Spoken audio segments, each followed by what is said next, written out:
quand lors d'un contact défunt, le papa raconte la fin de sa vie. Il a eu du mal à manger, parce qu'il me parle de nourriture, il devait avoir du mal à manger. Ouais, Et surtout, il dit que c'était très compliqué à déglutir.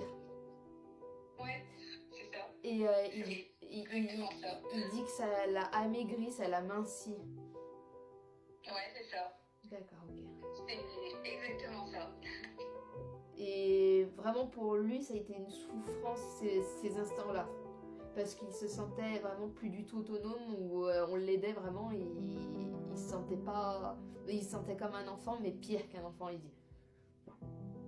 D'accord. Bah, je suis sur le cul. Il dit par contre que t'avais beaucoup de mal à aller le voir, toi.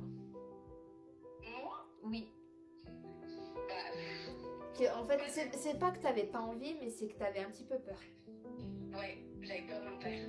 Enfin, pas peur de lui. Non, mais mais... peur de sa maladie. Oui, c'est ce que j'allais dire. C'était pas ton père vraiment à quoi il pouvait ressembler et comment il pouvait réagir et le voir en fait décliner surtout. Ouais. Que tu voyais plus le père que tu avais avant. Bah, j'avais peur de le voir partir parce que on le savait au final. Donc, ouais, effectivement. Mais j'avais pas peur d'aller le voir, c'était peur de sa maladie en fait. Oui, mais il l'a très bien compris, c'est ce qu'il m'a expliqué. C'est qui t'as un frère? Deux, oui. D'accord, ok, parce qu'il dit que c'est bien parce qu'un de tes frères te poussait et essayait de te rassurer apparemment. Ouais.